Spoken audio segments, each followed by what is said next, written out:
Hey everyone, it's your girl Maddie here, aka Beaver Mosh, and today I'm here to talk to you about the new Arnaut Pavle record, Transylvanian Glare.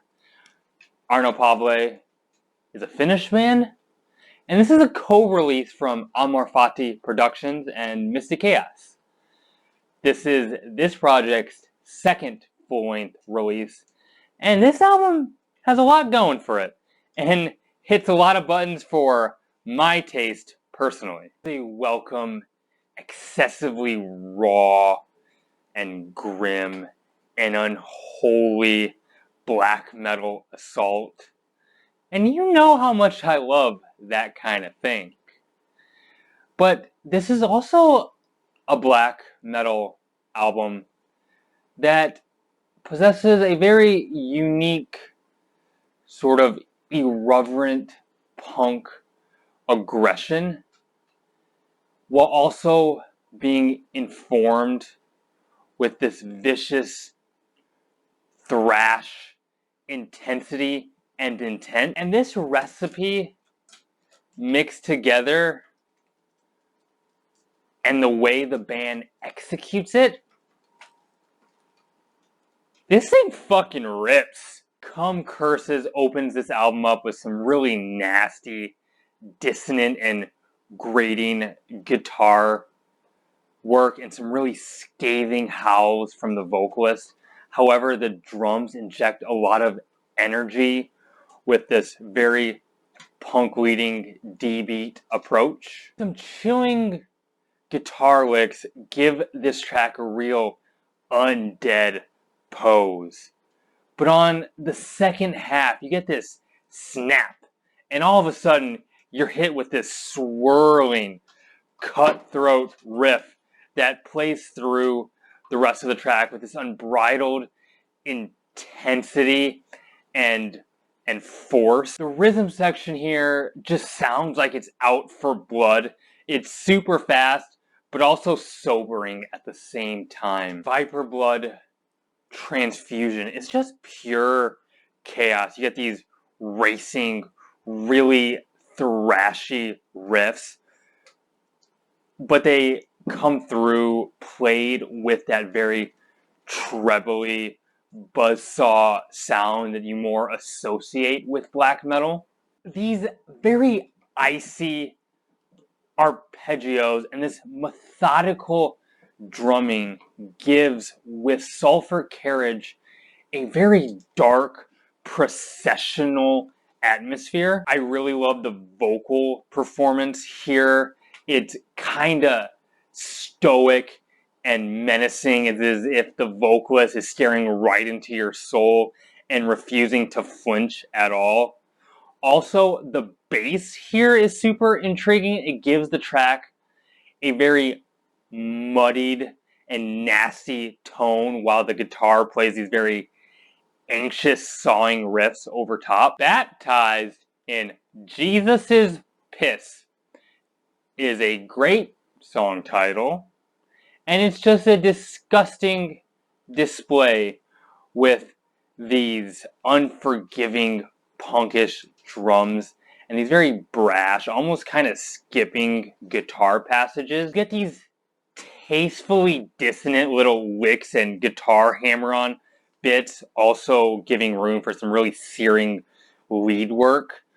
Under the lo-fi cloud of this whole record, this band has riffs. The shouts from the vocalist come out with so much pronounced vitriol and madness. On the title track, you get these artillery-like, very thrashy guitar riffs, but at the same time, this track also possesses some of the most open, hazy, and brooding passages on the record as well. It's a nice kind of give and take.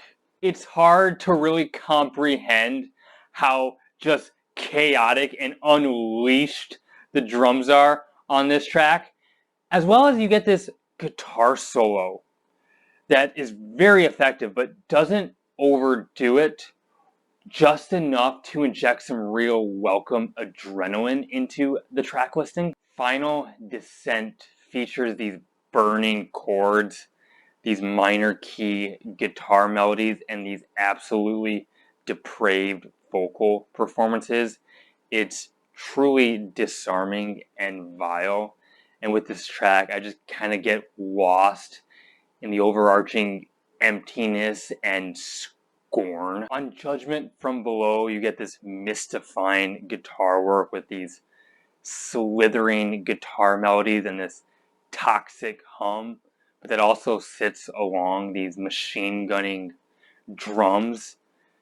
I love how that stark contrast, the effect and how it makes me feel when listening. It's kind of hard to understand, but it's very intoxicating. Also, once again, the bass guitar here packs such a menacing punch. Call from the Void is such an onslaught. It's almost too much, but it never is. It's just pure sonic, wicked maximalism. The drums are firing. The guitars are playing these unforgiving riffs. The vocals are absolutely unhinged. It's a monstrosity to behold. Also, I am in love with these cackles that the vocalist lets out. It's maniacal and truly terrifying. On a Shrine of Rats is gloomy and hopeless and barren. These jagged guitars help foster this unpleasant and vampiric atmosphere for you to try to swim under. This closing track is mainly instrumental, but you have these very dark, twisted kind of background vocal effects going on throughout. This album offers no soft ending. Instead, it gives you the most depressed and lifeless note for you to walk away with. And I think that was the perfect decision by Arnaut Pavle. This is black metal. It's definitely that. The thing is bleak. It's blasphemous. There's just this raging hostility at every turn. Just memorable performances throughout. No dialed in moments. This is actually a very tight, quick listen. And I enjoyed it a lot and would have to recommend it to any fan of black metal because I think this will really work for you. And hey, those are my thoughts. If you enjoyed this video, consider hitting that like button. Be so kind. I'd love a subscribe. It really helps get the channel out there. Leave a comment. I love interacting with those. I have a Twitter you can follow. Link to that bio on this YouTube channel. And hey, you right there, keep it metal. Hey, my name is Maddie, aka Beavermosh, signing off.